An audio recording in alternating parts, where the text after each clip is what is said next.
सही राह हमें जल्दी मंजिल तक पहुंचा देती है और सही मार्गदर्शक हमें जीवन की सही दिशा दिखाता है और हमारा मंजिल तक पहुंचना आसान हो जाता है।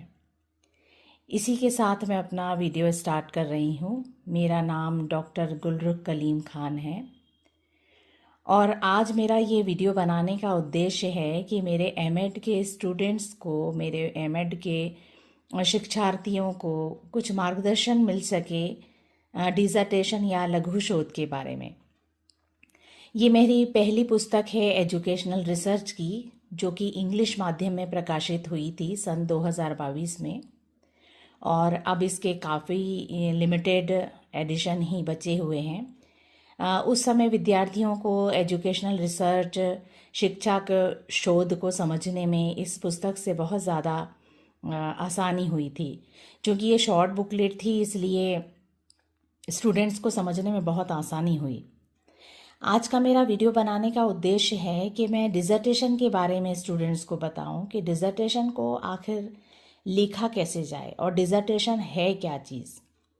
क्योंकि जब हम एमएड में प्रवेश लेते हैं और जब हमारी रिसर्च की क्लास, शोधी कक्षा शुरू होती है, तो वहाँ हमें सबसे पहले वर्ड डिज़र्टेशन ही सुनने को मिलता है।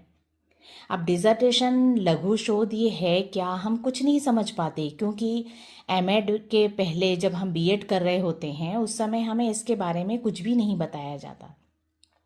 हाँ, कुछ विद्यार्थी अगर पीजी के प्रोग्राम में, पोस्ट ग्रेजुएशन में अगर उन्होंने डिज़र्टेशन या लघु शोध का विषय लिया होगा तो उन्हें समझ आ जाता है, लेकिन ज़्यादातर स्टूडेंट्स को नहीं समझ में आता।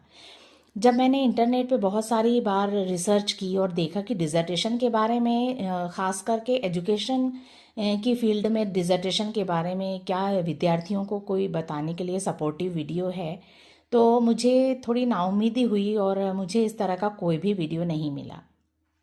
थोड़े से हैं इनिशियल जो बता रहे हैं, शुरुआती बता रहे हैं, लेकिन हमारे एमएड के विद्यार्थी जो कहीं कार्यरत होते हैं या फिर वो दिन भर की बहुत बिजी शेड्यूल में, जो महिलाएं हैं वो भी बिजी होती हैं, और कहीं कहीं सब विद्यार्थी कुछ ना कुछ फील्ड में कार्यरत होते हैं, कोचिंग पढ़ा रहे होते हैं, तो वहाँ ये दिक्कत होती है कि हम डिज़र्टेशन को लिखें कैसे। फिर ज़्यादातर विद्यार्थी बना बनाया कोशिश करते हैं कि कोई बना दे या हेल्प कर दे, लेकिन मेरा ये मानना है कि जब अगर आपको आगे पीएचडी का एंट्रेंस एग्ज़ाम देना है, पीएचडी के एंट्रेंस देकर आपको आगे बढ़ना है, तो आपको ये समझना पड़ेगा कि डिज़र्टेशन है क्या। और ये बहुत कठिन नहीं है, ये मेरे हिसाब से काफ़ी इजी है, लेकिन ये हमें क्लिष्ट भाषा में समझाया जाता है। मैं अपना खुद का एक्सपीरियंस बताती हूँ आप लोगों को कि जब मैं खुद एमएड में पहली बार रिसर्च की क्लास में गई, तो मेरी जो प्रोफेसर थी उन्होंने इतनी क्लिष्ट भाषा में मुझे डिज़र्टेशन को डिस्क्राइब किया कि मुझे कुछ भी समझ में नहीं आया और मैं अपने घर जाकर काफ़ी रोई कि मैं शायद एमएड नहीं कर पाऊँगी। लेकिन ये इतना कठिन नहीं था, चूँकि मेरे माता पिता भी इसी फील्ड से थे, तो मुझे उन्होंने समझाए और मुझे समझ में आया बाद में धीरे धीरे। लेकिन फिर मुझे इस बात की कमी का एहसास हुआ कि क्यों ना प्रोफेसर इसे पहले ही दिन से हमें सही और इजी लैंग्वेज में हमें समझाएं, सरल भाषा में हमें समझा दें कि डिज़र्टेशन है क्या और हमें इसे लिखना कैसे है। तो सबसे पहले तो हम ये समझते हैं कि डिज़र्टेशन है क्या। तो मैं इसका चूँकि मैं इस पर एक बुक लिख रही हूँ कि हाउ टू राइट डिज़र्टेशन, डिज़र्टेशन को कैसे लिखा जाए, लघु शोध को कैसे लिखा जाए, ये मेरी बुक काफ़ी जल्दी पब्लिश होने वाली है, तो आपको उसमें सब कुछ डिटेल में मिल जाएगा। यहाँ मेरा इस वीडियो को बनाने का उद्देश्य ये है कि जब तक मेरी बुक पब्लिश हो रही है तब तक मेरे स्टूडेंट्स को थोड़ा सपोर्ट ये मिल जाए कि डिज़र्टेशन है क्या चीज़। तो सबसे पहले तो हम ये समझते हैं कि जब हमारे आसपास कोई समस्या दिखती है और उसका समाधान हम देखते हैं, वही समझ लीजिए कि शॉर्ट में डिज़र्टेशन है। अब हम इसे, चूंकि हम शिक्षा के क्षेत्र में जुड़े हुए हैं, तो हम इसे शिक्षा से जोड़ेंगे। तो जब हम इसे शिक्षा से जोड़ेंगे तो हम शिक्षा से जुड़ी हुई समस्या को पहले देखेंगे कि समस्याएं हैं क्या। जैसे कुछ विद्यार्थी इंग्लिश नहीं समझ पाते, ये एक समस्या हो गई कि कुछ बच्चों को इंग्लिश इनिशियली तौर पर समझ में नहीं आती, साइलेंट वर्ड उन्हें समझ में नहीं आते। कई बच्चे इंग्लिश में बड़ी क्लासेस में जाके इंग्लिश में अच्छे नंबर नहीं ला पाते। ये एक समस्या है। अगर हम इस पे कार्य करना शुरू करेंगे डिज़र्टेशन में, क्योंकि डिज़र्टेशन को हम लघु शोध बोलते हैं, इसमें समय नियमित और निर्धारित किया जाता है होता है। तो इसमें हमें छोटी समस्या ढूंढना है और उसी का हमें समाधान करना है। तो जब विद्यार्थी इंग्लिश में नहीं पढ़ पा रहे हैं अच्छे से, ये हमारी एक समस्या हो गई और अब हम इसका समाधान ढूंढेंगे। तो ये समस्या का समाधान ढूंढेंगे, लास्ट तक हम इस पे वर्क करेंगे और हम आगे बढ़ेंगे, कंक्लूजन और रेफरेंस तक पहुंचेंगे, तब हमारा जाके डिज़र्टेशन कंप्लीट हो जाएगा। तो डिज़र्टेशन क्या है? डिज़र्टेशन एक समस्या को ढूंढना है। अब यहाँ प्रोफेसर हमें ये कंफ्यूज कर देते हैं कि आप टॉपिक लिख कर लाइए, टॉपिक लिख कर लाइए। अरे टॉपिक लिख कर लाइए, तो आप पहले शोधार्थियों को ये तो समझाइए कि टॉपिक वो लिखे कहाँ से और क्या टॉपिक, क्या टॉपिक वही कि ये हमारे आसपास की समस्या जो कि शिक्षा से जुड़ी हुई है, वो हमारा टॉपिक होगा। इसके बाद हमें कम से कम 8 से 10 टॉपिक का चुनाव करना होता है और उनमें से हमारे लिए कौन सा टॉपिक इजी होगा वर्क करने के लिए। सबसे बड़ी समस्या हमारे सामने ये आती है कि क्या हम इसे इसी नियमित जो नियत समय है उसमें हम पूरा कर पाएंगे। तो हमें ऐसा टॉपिक को चुनना है जिसको हम लिमिटेड टाइम में कर पाएं और हमारे पास पर्याप्त एफर्ट्स हो उस टॉपिक को पूरा करने के लिए। हमें किसी की कॉपी करने की ज़रूरत नहीं है, हमें किसी दूसरे के डिज़र्टेशन को कॉपी बिल्कुल नहीं करना है, हम खुद अपना लिख सकते हैं। फिर इसके बाद हम अपने ऑब्जेक्टिव तय करेंगे। जब हम किसी जगह जाते हैं तो हम तय करते हैं कि हमें क्या सामान ले जाना है, वहाँ हमें क्या क्या चीज़ों की ज़रूरत पड़ेगी। सेम ऐसे ही हमें यहाँ पर भी ऑब्जेक्टिव तय करने पड़ते हैं कि हमें क्या क्या काम करना है और उस समस्या का जो समाधान होगा उसे हम रिसर्च की भाषा में हाइपोथेसिस बोलते हैं। अब हाइपोथेसिस वर्ड सुनकर भी बहुत सारे शोधार्थी एकदम घबरा जाते हैं कि ये क्या चीज़ है, हाइपोथेसिस क्या होता है, हाइपोथेसिस क्या होता है। कई बार क्लास में ये सुनने को मिलता है कि हाइपोथेसिस क्या है। हाइपोथेसिस सरल भाषा में समस्या का समाधान है, हल है, उसका आंसर है। रिसर्च की भाषा थोड़ी सी क्लिष्ट होती है, कठिन होती है, हार्ड होती है, तो उसे समझने के लिए हमें बहुत एफर्ट्स लगाने की ज़रूरत नहीं है। आप इजी भाषा में आप ब्रैकेट बनाइए, हाइपोथेसिस के बाजू में ब्रैकेट बना के लिख लीजिए कि ये समस्या का समाधान है, हल है, आंसर है। इसके बाद आता है कि रिसर्च में मेथोडोलॉजी का यूज़ होता है। कौन कौन से मेथड्स को हम यूज़ करके इस समस्या को समाधान करेंगे। हमारा यहाँ चूँकि रिसर्च का फील्ड ऐसा है जिसमें बहुत सारे क्राइटेरिया तय किए हुए हैं। रिसर्च की मेथड क्या होगी, हमें रिसर्च मेथडोलॉजी का चुनाव करना पड़ता है कि हमें कौन सी मेथड यूज़ करना है। सर्वे मेथड यूज़ करना है, एक्सपेरिमेंटल मेथड यूज़ करना है, हिस्टोरिकल मेथड, बहुत सारे मेथड्स हैं जिन्हें हम यूज़ कर सकते हैं। और ये आपको मैं अपनी बुक के माध्यम से भी और अगले वीडियोस में भी मैं एक एक करके सारे टॉपिक्स आपके साथ डिस्कस करूँगी कि हमें डिज़र्टेशन को किस तरह से तैयार करना है। हम एक रफ़ आइडिया तो इस वीडियो में जान ही पाएंगे कि हम किस तरह से डिज़र्टेशन को तैयार करें। तो सबसे पहले क्या हो गया कि डिज़र्टेशन क्या है, एक समस्या है ना, और उसमें समस्या का समाधान जो है वो हमें ढूंढना है।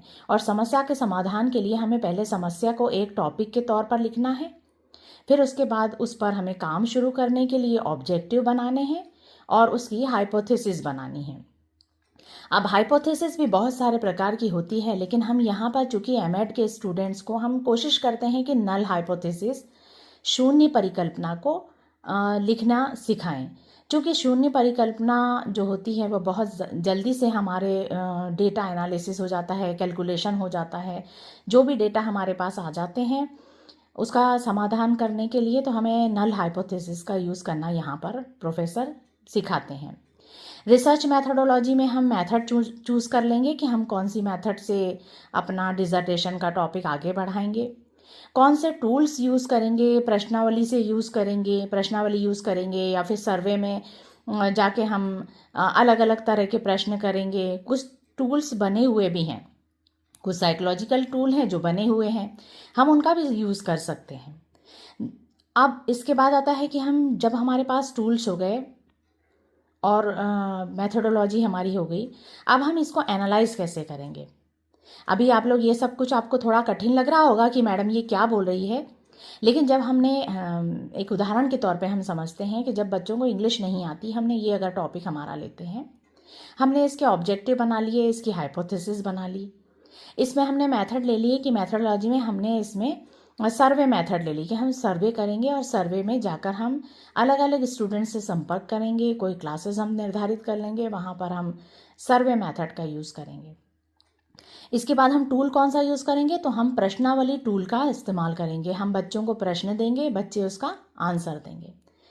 इसके बाद जब हमारे पास सारे प्रश्नावली के आंसर इकट्ठे हो जाएंगे, मतलब हमारे पास डेटा इकट्ठे हो गए हैं, अब हम उसको एनालाइज करेंगे। तो उसको एनालाइज करने के लिए बहुत सारे एनोवा टेस्ट हैं और काई स्क्वायर टेस्ट हैं, बहुत सारे ऐसे टेस्ट हैं जो कि हम स्टैटिस्टिक्स से, सांख्यिकी से लेकर इसको एनालाइज करते हैं। इट मीन्स हमारे साथ में डिज़र्टेशन में एनालिसिस के लिए हमारे पास सांख्यिकी की विभिन्न विधियाँ, मीन, मॉड, मीडियन, ये सब का हम इस्तेमाल करेंगे। काई स्क्वायर टेस्ट होते हैं, ऐसे बहुत सारे टेस्ट होते हैं जिनको हम इस्तेमाल करके हमारे डेटा को एनालाइज कर सकते हैं। क्योंकि हमें इसलिए एनालाइज करना है कि हमें एक कंक्लूजन तक भी पहुंचना है, हमें ये रीज़न जानना है कि बच्चों के मार्क्स क्यों कम आ रहे हैं। ऐसा, ये तो मैं एक उदाहरण दे रही हूँ एक कि इंग्लिश में कम, ऐसे हम बहुत सारी समस्याएं हमारे आसपास होती है, उन पर हम कार्य कर सकते हैं। और उसके बाद फिर हम जब हमारा डेटा एनालाइज हो जाता है, कैलकुलेशन के पूरे रिजल्ट आ जाते हैं, फिर हम एक ग्राफ बनाते हैं और उसके बाद एक कंक्लूजन पर पहुंचते हैं कि ये समस्या थी और इसका समाधान ये निकला है। और फिर हम अपने सजेशन भी देते हैं कि क्या इस फील्ड में हम और क्या कर सकते हैं जिससे कि स्टूडेंट्स को ये सब कुछ समस्या से बाहर निकलने का मौका मिल जाए। और उसके बाद फिर हम जिन जिन बुक्स का इस्तेमाल किया, क्योंकि हम ये सब कुछ अकेले इंडिविजुअल नहीं कर सकते, इसके लिए हमें विभिन्न बुक्स की सहायता लेनी पड़ेगी। पुराने डिज़र्टेशन को एक आइडिया के लिए पढ़ना पड़ेगा। लेकिन मेरा कहने का मतलब ये है कि आप जब भी डिज़र्टेशन करें, आप दूसरे को कॉपी बिल्कुल ना करें, आप अपना इंडिविजुअल करिए और कर सकते हैं आप। तो यहाँ डिज़र्टेशन में हमें क्या क्या समझ में आया कि डिज़र्टेशन क्या है, इसमें हम टॉपिक कैसे चुनेंगे, उस टॉपिक पे वर्क कैसे करेंगे, ऑब्जेक्टिव क्या होंगे, हमारी हाइपोथेसिस क्या होगी, इसमें से सही ऑब्जेक्टिव का चुनाव हम करेंगे, क्योंकि हम 4 या 5 ऑब्जेक्टिव पर ही काम कर सकते हैं, क्योंकि एमएड में टाइम लिमिटेड होता है। फिर उसके बाद हमारी रिसर्च मैथडोलॉजी क्या होगी, हमारे टूल्स क्या होंगे, हम कौन से डेटा से एनालाइज करेंगे, इसको डेटास को हम कैसे एनालाइज करेंगे, हम कंक्लूज़न कैसे लिखेंगे, और फिर हम आगे, चूँकि हमने जिस जिस की सहायता ली है, जिन रेफरेंस बुक्स की सहायता ली है, हम उसके बारे में भी लास्ट में इसमें लिखते हैं। तो मेरा कहने का मतलब यही है कि जब भी आप डिज़र्टेशन करें, आप अपना खुद का डिज़र्टेशन बनाएं। ये बहुत हार्ड नहीं है। इस बुक में मैं आपको पूरा डिस्क्राइब कर दूंगी और आगे के वीडियो में भी मेरी यही कोशिश रहेगी कि मैं आपको पूरा डिस्क्राइब करूं कि आपको डिज़र्टेशन को स्टेप बाय स्टेप कैसे करना है। अच्छा, डिज़र्टेशन के साथ ही हमारे यहाँ पर हाइपोथेसिस क्या है, कितने टाइप की होती है, ऑब्जेक्टिव क्या है, मेथडोलॉजी क्या है, यही सब हमारा सिलेबस होता है। इसमें आगे टूल्स कौन कौन से होते हैं, हम डेटा को एनालाइज करने के लिए किस किस मेथड का यूज़ करते हैं, स्टैटिस्टिक्स की कौन कौन सी मेथड्स हमें यूज़ करना है।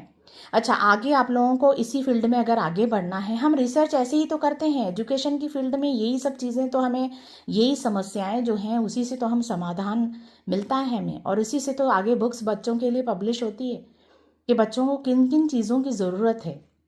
जो बड़े बड़े महान एजुकेशनिस्ट हुए हैं, शिक्षाविद हुए हैं, उन्होंने इसी तरह से तो सारे रिसर्च किए हैं, और इसी तरह से हमें ये बताया गया है कि बच्चों को क्या क्या समस्याएं होती है। साइकोलॉजी को हमने इसीलिए इसमें इंक्लूड किया गया है कि साइकोलॉजी चूँकि हमारे मन का आईना है और इसी से हम आगे समझते हैं। तो बहुत सारी समस्याएं हमें आसपास ही दिख जाएगी। हमारे घर में भी बच्चे होते हैं, उनको देखकर भी हम काफ़ी समस्याएं निकाल सकते हैं कि किस सब्जेक्ट में, किस विषय में उनको तकलीफ़ हो रही है। कुछ बच्चों की मानसिक स्थिति ऐसी होती है कि वो दिखते तो बहुत परफेक्ट हैं, कि बहुत अच्छे हैं, लेकिन वो बच्चे मार्क्स अच्छे नहीं लेकर आ पाते। अच्छा, फिर दूसरी बात ये है कि क्या मार्क्स ओरिएंटेड ही हमारी एजुकेशन सिस्टम होना चाहिए? क्या बच्चों में से फिर नंबर लाएंगे तो ही क्वालिटीज़ है, दूसरी क्वालिटीज़ नहीं है? तो ऐसे हमें अपने आसपास बहुत सारी समस्याएं दिख जाएगी, मिल जाएगी, जिससे कि हमें डिसर्टेशन को करना बहुत आसान हो जाएगा। मुझे उम्मीद है कि मेरे एमएड के स्टूडेंट अब रफ कॉपी लेकर एक रफली अपने आसपास की समस्याओं को लिखना शुरू करेंगे, और उसके समाधान को भी लिखना शुरू कर दीजिए। आगे की वीडियो में फिर कंटिन्यू करूँगी और आगे आपको डिसर्टेशन के बारे में और डिस्क्राइब करके, लघु शोध के बारे में और डिस्क्राइब करके बताऊँगी कि आगे इसको किस तरह से ईजी हम अपनी लैंग्वेज में लिख सकते हैं और दूसरे को कॉपी नहीं करना है। आई होप आपको ये वीडियो अच्छा लगा होगा।